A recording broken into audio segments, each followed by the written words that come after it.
ಮಾಡ್ರಿ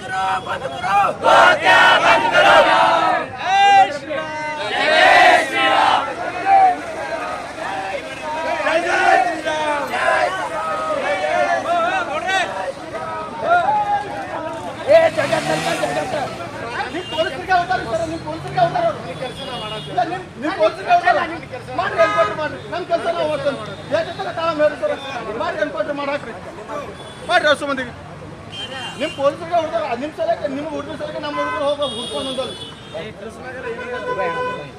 ಏನ್ ಆತ ಒಟ್ಟು ಅಲ್ಲಿನೇ ಇರ್ಲಾಗತ್ಲೇ ಇದ್ರಿ ಯಾಕಂದ್ರೆ ಶಾಂತ ರೀತಿ ಮಾಡ್ತಾ ಇಲ್ಲವ ಅವ್ರು ಕೇಳಿದ್ರೆ ನಾವು ಸಾಕ್ತೇವೆ ಸಾಕಕ್ಕೆ ನಮ್ದೇನು ಬಂತು ಅದು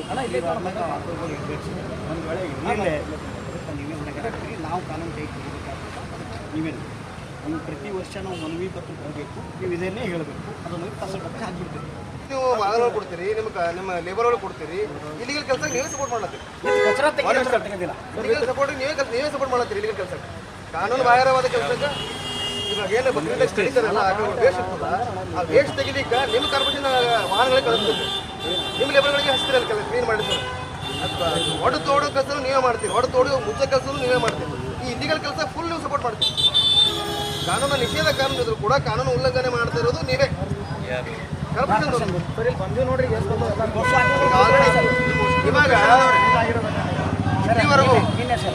ಇಲ್ಲಿವರೆಗೂ ವಿಶ್ವ ಹಿಂದೂ ಪರಿಷತ್ ಮತ್ತು ಬಜರಂಗ ದಳದ ಕಾರ್ಯಕರ್ತರು ಮಾನ್ಯ ಜಿಲ್ಲಾಧಿಕಾರಿಗಳಿಗೆ ಮತ್ತು ಮಾನ್ಯ ಪೊಲೀಸ್ ಆಯುಕ್ತರಿಗೆ ಮತ್ತು ಮಹಾನಗರ ಪಾಲಿಕೆ ಆಯುಕ್ತರಿಗೆ ಒಂದು ಮೆಮೊರಾಂಡಮ್ ಕೊಡ್ತಾ ಇದ್ದೆವು. ಏನಂದರೆ ಬಕ್ರೀದ್ ದಿನದಂದು ಅಕ್ರಮ ಗೋ ಸಾಗಾಣಿಕೆ ಮತ್ತು ಗೋಗಳನ್ನು ಕಡಿಯೋದು ಸಂಪೂರ್ಣ ನಿಷೇಧ ಮಾಡಬೇಕು. ಮತ್ತು ಮಹಾನಗರ ಪಾಲಿಕೆ 55 ವಾರ್ಡ್ಗಳೇನಿದ್ದಾವೆ ಅಕ್ರಮ ಕಸಾಯಿಖಾನೆಗಳು ಕಾರ್ಯನಿರ್ವಹಿಸ್ತಾ ಇದ್ದಾವೆ, ಅವುಗಳನ್ನು ಫಸ್ಟ್ ಬೀಗ ಹಾಕಬೇಕು. ಅಲ್ಲೇನಾಗ್ತಾ ಇದೆ ಅಂದರೆ ಪಾಲಿಕೆ ಅಧಿಕಾರಿಗಳು ವರ್ಷಿಗೆ ಏನು ಮಾಡ್ತಾ ಇದ್ದಾರೆ ಅಂದರೆ ಗೋ ಹತ್ಯೆ ಮಾಡಿದವರು ಅದು ಏನಿರುತ್ತೆ ಡಿಸ್ಪೋಸ್, ಆ ಡಿಸ್ಪೋಸನ್ನು ಇವರೇ ಸಾಗಾಣಿಕೆ ಮಾಡ್ತಾ ಇದ್ದಾರೆ. ಅಂಥದನ್ನು ಮೊದಲು ಪೊಲೀಸ್ ಆಯುಕ್ತರಾಗಿರ್ಬೋದು ಮಹಾನಗರ ಪಾಲಿಕೆ ಆಯುಕ್ತರು ಅದನ್ನು ತಡಿಬೇಕು. ಒಂದು ವೇಳೆ ಆ ಥರ ಸಾಗಾಣಿಕೆ ಮಾಡಿದ್ದು ನಾವು ನೋಡಿದ್ರೆ ನಮ್ಮ ಕಾರ್ಯಕರ್ತರು ಹೋಗಿ ಅವ್ರ ಮೇಲೆ FIR ಮಾಡ್ತಾರೆ. ಮಹಾನಗರ ಪಾಲಿಕೆ ಆಯುಕ್ತರು ಕಲಬುರಗಿ ಇರ್ತಕ್ಕಂಥ 100ಕ್ಕೂ ಹೆಚ್ಚು ಅಕ್ರಮ ಕಸಾಯಿಖಾನೆಗಳೇನಿದ್ದಾವೆ ಅವುಗಳು ಬಂದ್ ಮಾಡೋ ಕೆಲಸ ಮಾಡ್ತಾ ಇಲ್ಲ. ಇಲ್ಲಿ ಹೆಲ್ತ್ ಆಫೀಸರ್ ಇದ್ದಾರೆ, ಪರಿಸರ ಅಭಿಯಂತರಿದ್ದಾರೆ, ಮತ್ತೆ ಮಹಾನಗರ ವಲಯ ಕಚೇರಿ 3 ವಲಯ ಕಚೇರಿಗಳಲ್ಲಿ ಎಲ್ಲರಿಗೂ ಗೊತ್ತಿದೆ ಯಾವ ಅಕ್ರಮ ಕಸಾಯಿಖಾನೆಗಳಿದೆ ಅಂತೇಳಿ. ಆದರೂ ಕೂಡ ಇವರು ಯಾವುದೇ ಅಕ್ರಮ ಕಸಾಯಿಖಾನೆ ಬಂದ್ ಮಾಡುವ ಕೆಲಸ ಮಾಡ್ತಾ ಇಲ್ಲ. ಸೊ ಬಜರಂಗ ದಳದ ಮತ್ತು ವಿಶ್ವ ಹಿಂದೂ ಪರಿಷತ್ತಿನ ಕಾರ್ಯಕರ್ತರು ಇವತ್ತು ಮನವಿ ಕೊಡ್ತಾ ಇದ್ದೇವೆ. ಒಂದು ವೇಳೆ 2-3 ದಿನದಲ್ಲಿ ಕ್ಲೋಸ್ ಆಗಿಲ್ಲ ಅಂದರೆ 29 ತಾರೀಕಿನಂದು ನಾವು ಬೃಹತ್ ಪ್ರತಿಭಟನೆ ಜಿಲ್ಲಾಧಿಕಾರಿಗಳ ಕಚೇರಿಯಲ್ಲಿ ಕಲಬುರಗಿ ಬಂದ್ ಮಾಡುವಂಥ ವಿಷಯನೂ ಆಗುತ್ತೆ. ಸೊ ಬೃಹತ್ ಪ್ರತಿಭಟನೆ ನಾವು 29ನೇ ತಾರೀಕಿಗೆ ಹಮ್ಮಿಕೊಂಡಿದೆ ಅಂತ ಹೇಳ್ತಾ ಎಚ್ಚರಿಕೆಯನ್ನು ನಾವು ಜಿಲ್ಲಾಡಳಿತಕ್ಕೆ ನೀಡ್ತಾ ಇದ್ದೇವೆ. ಏನಂದ್ರೆ ಅಕ್ರಮ ಕಸಾಯಿಖಾನೆಗಳನ್ನು ಕೂಡಲೇ ಬಂದ್ ಮಾಡಬೇಕು, ಮತ್ತೆ ಗೋ ಸಾಗಾಣಿಕೆಯನ್ನು ನಿಲ್ಲಿಸಬೇಕು. ಇಮಿಡಿಯೇಟ್ಲಿ ಗೋ ಕಳ್ಳರೇನಿದ್ದಾರೆ ಅವ್ರ ಮೇಲೆ ಕೇಸ್ ಹಾಕಬೇಕು, ಅವ್ರಿಗೆ ಒಳ ಹಾಕಬೇಕು ಅಂತ ಮಾಡ್ತಾ ಇದೆ. ಯಾಕಂದ್ರೆ ನಿನ್ನೆ ನಡೆದಂಥ ಘಟನೆಯಲ್ಲಿ ನಮ್ಮ ಪೊಲೀಸ್ ಸಿಬ್ಬಂದಿಗೆ ಅವ್ರು ಹೊಡಿತಾರೆ ಅಂದ್ರೆ ಅಕ್ರಮವಾಗಿ ಸಾಗಾಣಿಕೆ ನಿಲ್ಲಿಸಬೇಕಂತ ನಮ್ಮ ಕಾರ್ಯಕರ್ತರಿಗೆ ಅಂಜಿಸ್ತಾರೆ. ಒಂದು ಚಾಕು ತೊಗೊಂಬರ್ತಾರೆ, ತಲವಾರು ತೊಗೊಂಬರ್ತಾರೆ ಅಂದಾಗ ಯಾವ ಪರಿಸ್ಥಿತಿ ನಮ್ಮ ಜಿಲ್ಲೆಯಲ್ಲಿ ಆಗಿದೆ, ರಾಜ್ಯದಲ್ಲಿ ಕಾನೂನು ಸುವ್ಯವಸ್ಥೆ ಹದಗೆಟ್ಟು ಹೋಗಿದೆ. ಇದನ್ನು ನಿಲ್ಲಿಸಬೇಕಂತ ಪೊಲೀಸ್ ಆಯುಕ್ತರಿಗೆ ನಾನು ಮನವಿ ಮಾಡ್ತಾ ಇದ್ದೇನೆ. ಅವರಿಗೆ ಫುಲ್ ಪವರ್ ಕೊಡಿ, ತಾವು ಇನ್ಸ್ಪೆಕ್ಟರ್ಗೆ ಇಮಿಡಿಯೇಟ್ಲಿ ಅವುಗಳನ್ನ ತಡಿಬೇಕು, ಅವರನ್ನ ಒಳ ಹಾಕ್ಬೇಕಂತ ಹೇಳಿ. ಸೊ ಪೊಲೀಸರಿಗೆ ಹಲ್ಲೆ ಆಗಿರ್ಬೋದು, ಮತ್ತೆ ಹಿಂದೂ ಕಾರ್ಯಕರ್ತರಿಗೆ ಹಲ್ಲೆ ಆಗಿದ್ದು ನಾನು ಖಂಡನೆ ಮಾಡ್ತೇನೆ. ಕೂಡಲೇ ಅವ್ರ ಮೇಲೆ ಕಠಿಣ ಕ್ರಮ ತಗೋಬೇಕು. ಯಾಕಂದ್ರೆ ಇಲ್ಲಿಂದ ಗೋ ಸಾಗಾಣಿಕೆ ಹೋಗುವ ವಾಹನ ಇಲ್ಲಿವರೆಗೂ ಹಿಡಿದಿಲ್ಲ ಅಂದ್ರೆ ಇದು ಪೊಲೀಸರ ವೈಫಲ್ಯ ಅಂತ ನಾನು ಹೇಳ್ತೇನೆ. ಸೊ ದಯಮಾಡಿ ಪೊಲೀಸರಾಗಿರ್ಬೋದು ಮತ್ತೆ ಮಹಾನಗರ ಪಾಲಿಕೆ ಆಯುಕ್ತರು ಈ ಅಕ್ರಮ ಕಸಾಯಿಖಾನೆಗಳ ವಿರುದ್ಧ ಕ್ರಿಮಿನಲ್ ಮೊಕದ್ದಮೆ ದಾಖಲು ಮಾಡಬೇಕು. ಮತ್ತು ಅವುಗಳ ಕಡಿದದ್ದನ್ನು ಸಾಗಾಣಿಕೆ ಮಾಡ್ತಾ ಇದಾರಲ್ಲ ಅದನ್ನು ಮೊದಲು ತಡಿಬೇಕು. ಇವರು ಹೆಲ್ತ್ ಆಫೀಸರ್ ಏನ್ ಮಾಡ್ತಾ ಇದಾರೆ, ಮನೆಯಲ್ಲಿ ಎಸಿಯಲ್ಲಿ ಕೂಡೋದಲ್ಲ, ಮೊದಲು ನೀವು ಕೆಲಸ ಮಾಡಬೇಕು. ಸಾಲಿಡ್ ವೇಸ್ಟ್ ಅದನ್ನ ಡಿಸ್ಪೋಸ್ ಮಾಡಬಾರ್ದು. ಅವ್ರು ಯಾರು ಮಾಡಿದಾರೆ ಅವ್ರ ಮೇಲೆ ಕೇಸ್ ಹಾಕ್ಬೇಕು ಫಸ್ಟು. ಅದನ್ನು ಒಯ್ದು ಎಲ್ಲೋ ಹೂತು ಹಾಕಿ ನಮ್ಮ ಪರಿಸರನ ಹಾಳು ಮಾಡ್ತಾ ಇದ್ದಾರೆ. ಇವುಗಳಿಂದ ಬೀದಿ ನಾಯಿಗಳ ಕಾಟ ಜಾಸ್ತಿ ಆಗಿದೆ. ಈ ಅಕ್ರಮ ಕಸಾಯಿಖಾನೆಗಳಿಂದ ನೀವು ನೋಡಿ ನೂರಾರು ಬೀದಿ ನಾಯಿಗಳು ನಮ್ಮ ಅಮಾಯಕ ಮಕ್ಕಳಿಗೆ ಕಸ್ತಾ ಇದ್ದಾವೆ. ಅವಕ್ಕೆ ಮತ್ತೆ ಪರಿಹಾರ ಕೊಡ್ತಾರೆ ನಮ್ಮ ಪಾಲಿಕೆಯವರು. ಸೊ ಇದನ್ನು ನಿಲ್ಲಬೇಕು. ಮೊದಲು ಗೋ ಹತ್ಯೆ ನಿಷೇಧ ಮತ್ತೆ ಅಕ್ರಮ ಗೋ ಸಾಗಾಣಿಕೆ ನಿಲ್ಲಬೇಕನ್ನೋದು ಪ್ರಮುಖವಾದ ನಮ್ಮದು ಒಂದು ಇವತ್ತು ಬೇಡಿಕೆ ಇದೆ.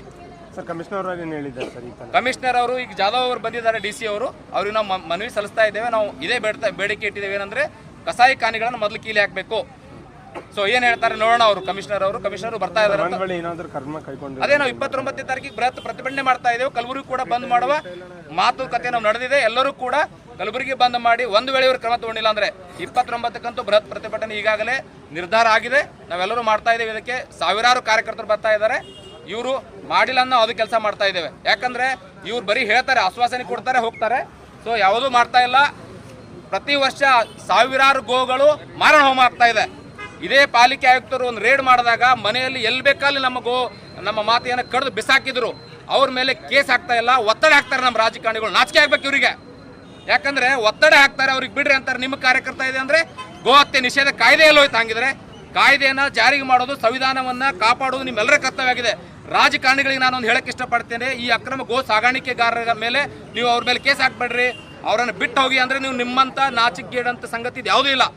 ನೀವು 4 ಇದ್ರಿ ಅಂತ ಹೇಳ್ತೀನಿ. ಯಾಕಂದ್ರೆ ಅವರಿಗೆ ನೀವು ಬೆಂಬಲ ಕೊಡಬಾರ್ದು. ನಮ್ಮ ಹಿಂದೂ ಕಾರ್ಯಕರ್ತರಿಗೆ ಸಪೋರ್ಟ್ ಮಾಡಬೇಕು. ಯಾಕಂದ್ರೆ ಅವರು ತಮ್ಮ ಪ್ರಾಣವನ್ನು ಬದೆಗಿಟ್ಟು ಹೋಗಿ ಅವರು ರೇಡ್ ಮಾಡಿ ಅವ್ರಿಗೆ ಒಳ ಹಾಕ್ತಾ ಇದ್ದಾರೆ. ಇವರು ಅವ್ರ ಮೇಲೆ ಹಲ್ಲೆ ಮಾಡ್ತಾ ಇದ್ದಾರೆ. ಪೊಲೀಸ್ ಇಲಾಖೆಯ ಅಧಿಕಾರಿ ಸಿಬ್ಬಂದಿಗಳ ಮೇಲೆ ಹಲ್ಲೆ ಮಾಡ್ತಾ ಇದ್ದಾರೆ. ಎದಿ ಮೇಲೆ ಅಂಗಿ ಹಿಡಿದಿದ್ದಾರೆ ಅಂತ ಅವ್ರಿಗೆ ನಿನ್ನೆ. ಸೊ ಅವ್ರ ಮೇಲೆ ಕಠಿಣವಾದ ಶಿಕ್ಷೆ. ನಿನ್ನೆ FIR ಆಗಿದೆ ಅಂತ ಹೇಳಿದ್ದಾರೆ ಪೊಲೀಸರು. ಅವ್ರು ತನಿಖೆ ಮಾಡ್ತಾ ಇದ್ದಾರೆ. ಇಲ್ಲಿವರೆಗೂ ವಾಹನ ಸಿಕ್ಕಿಲ್ಲ, ಟ್ರೇಸ್ ಆಗಿಲ್ಲ. ನಮ್ಮ ಕಾನೂನಿಗೆ ಸಂವಿಧಾನ ನೋಡಿ, ದೇಶದಲ್ಲಿ ಉಚ್ಚ ಮೇಲೆ ನಾವೆಲ್ಲ ಗೌರವ ಕೊಡೋದು ಸಂವಿಧಾನಕ್ಕೆ. ಅದರ ಅಡಿಯಲ್ಲಿ ರಚನೆಯಾದಂತ ಗೋ ಹತ್ಯೆ ನಿಷೇಧ ಕಾಯ್ದೆ ಮೊದಲು ಇದನ್ನ ಇಂಪ್ಲಿಮೆಂಟ್ ನಮ್ಮ ಜಿಲ್ಲೆಯಲ್ಲಿ ಮಾಡಿ, ಪೊಲೀಸ್ ಅಧಿಕಾರಿ ಆಗಿರ್ಬೋದು ಮತ್ತು ಮಹಾನಗರ ಪಾಲಿಕೆ ಆಯುಕ್ತರಾಗಿರ್ಬೋದು, ಜಿಲ್ಲಾಡಳಿತ ಆಗಿರ್ಬೋದು, ಅಧಿಕಾರಿಗಳಿಗೆ ಕೊಟ್ಟು ಒಂದು ಕಟ್ಟುನಿಟ್ಟಿನ ಕ್ರಮ ತೆಗೆದುಕೊಂಡು ಅವುಗಳ ನಾಕಾಬಂದಿ ಹಾಕಿ ಅಂದಾಗ ಮಾತ್ರ ನಮ್ಮ ಗೋ ಸಾಗಾಣಿಕೆ, ಅಕ್ರಮ ಗೋ ಸಾಗಾಣಿಕೆ ನಿಲ್ಲುತ್ತೆ ಅಂತ ನಾನು ಹೇಳ್ತಾ ಇದ್ದೇನೆ. ಇವತ್ತು ಮಹಾನಗರ ಪಾಲಿಕೆ ಆಯುಕ್ತರು ನಮಗೆ ಒಂದು ಏನ್ ಮಾಡ್ತಾರೆ ಅಂತ ತಿಳಿಸ್ಬೇಕು. ಇಮಿಡಿಯೇಟ್ಲಿ ಆ ಅಕ್ರಮ ಕಸಾಯಿ ಖಾನಿಗಳನ್ನು ಬಂದ್ ಮಾಡೋದು ನಮ್ಮ ಬೇಡಿಕೆ ಫಸ್ಟ್ ಇದೆ.